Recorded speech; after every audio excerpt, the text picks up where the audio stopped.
ঈশ্বৰৰ প্ৰশংসা হওক। মোৰ ভাগ্য আছিলে। মোৰ নাম ৰঞ্জিতা শইকীয়া। মই আটাৰ পথাৰ সাপেখাতি মণ্ডলী হয়। মই 19 চনৰ জুলাই মাহতে পিতাই গীত এটা কিহেৰে পুজিম গীতটো পাই আমাৰ মামী এগৰাকীয়ে মোক ক'লে আমি বহুত কষ্টত আছিলোঁ। স্বামী বাহিৰত থাকে, তেওঁ কামত ঘূৰি ফুৰিছিলে, কাম বিচাৰি পোৱা নাছিলে। মোৰ ছোৱালী দুজনী, মই বহুত কষ্টত দুখত আছিলোঁ। তেতিয়া সেই কিহেৰে পুজিম গীতটো ইউটিউবত চাৰ্চ কৰি আমি তিনিওজনীয়ে আঠুকাৰী পাঠ গীতটো শুনিছিলোঁ। সেই গীতটো শুনাৰ পৰাই আমাৰ বহুতখিনি ভাল লাগিলে আৰু তেতিয়াৰ পৰাই মোৰ স্বামীও কাম পালে। তাৰ পাছতে আমি তেনেকৈ প্ৰাৰ্থনা শুনি থাকিলোঁ। আহিবলৈ 19 ডিচেম্বৰ মাহত আহিছিলোঁ।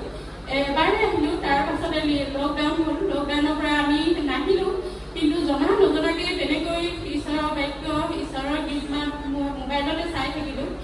তাৰপিছতে আমি 20 চনত এনেকৈ আহোঁ আৰু ঘৰতে কিবা মানে পঢ়া শুনা বিষয় লৈ ইহঁতক মানে মাতনি এটা আগবঢ়াই যেতিয়া ইহঁতক পঢ়া শুনাত ভাল হয়, মই আহি নামঘৰত আহি এনেই সেৱা এটা কৰি মগ এটা জ্বলাই মাননিটো দি এনেকৈ চলি আছিলে। 23 চনলৈকে তেনেকৈ অহা যোৱা কৰি থাকোঁ। কিন্তু পিতাইহঁতৰ ঘৰত সোমাব লাগে বুলি নাজানো। পিতাইক ৰাস্তাতে লগ পালোঁ, মই পিতাইক নামাতো, গুচি যাওঁ। তাৰ তেনেকৈ মোৰ 23 চনত ডাঙৰ বেমাৰ মানে একদম ইয়াত সাপেখাতি হস্পিটেলত মোৰ নোৱাৰিলে। লাষ্টত ক'লে সেই তোমালোকে ডিব্ৰুগড়লৈ যোৱা। মই মানে নামঘৰ প্ৰাৰ্থনা শুনি থাকোঁ আৰু সেই শিৱ মন্দিৰলৈ গৈ থাকোঁ, টিলিঙা মন্দিৰলৈ গৈ থাকোঁ। তেতিয়া মোক এগৰাকীয়ে ক'লে তই টিলিঙা মন্দিৰলৈ গৈছ আৰু তালৈও যাওঁ। তেতিয়া তেতিয়াই মই বেমাৰ কৰিলোঁ। আগষ্টত বেমাৰ কৰিছোঁ, 15 আগষ্টত। তাৰপাছতে মোৰ সেই তাত ডিব্ৰুগড়ত মোৰ ভাল নহ'ল। মোক মানে মই কৈছোঁ মই মৰিলেও মৰিম, ঘৰতে মৰিম, মই যাওঁগৈ ঘৰতে। ছোৱালীজনী সৰু ছোৱালীজনী আছে, দেউতাকো নাই ঘৰত। তাৰপিছত মই আহিলোঁ। মই তেতিয়াই মোৰ মনত ভাৱ হ'ল মই ইমানখিনি ঈশ্বৰে মোক সহায় কৰি আছে, কিজান মই সাক্ষ্য নিদিয়াৰ কাৰণে এনেকুৱা হৈছে নেকি সেই বুলি ভাবিলোঁ।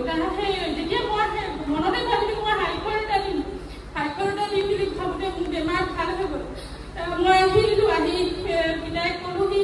তেতিয়া পিতাই কৈছোঁ পিতাই মোৰ ওচৰত যদি মানুহ থাকিলেহেঁতেন মই অকলে প্ৰাৰ্থনা কৰি থাকোঁ, নেজানো।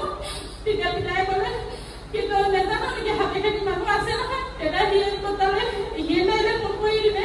সিয়ে নাই মোৰ লগত যোগাযোগ কৰি আমাৰ ঘৰলৈ গ'ল। এতিয়া তেনেকৈ মণ্ডলীত সোমাই মই প্ৰাৰ্থনা কৰি থাকোঁ। কিন্তু মোৰ স্বামীয়ে মোক ইয়ালৈ অহাৰ কাৰণে বেয়া পাইছিলে।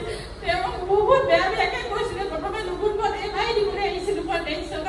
তাৰ পৰা মই অহা নাই, আহিবলৈ মই পৰা নাই। পিতাই মোক কৈছিলে ইমান যদি খেলি মেলি হয় ঘৰত, গাঁৱৰ মানুহে যদি বেয়া পায় তই লগুণত দিবলৈ নাহিবি, যেতিয়া ভাল হয় মানুহজন তেতিয়া আহিবি। সেইটোকে ভাবি মই ঘৰতে লগুণত দিওঁ।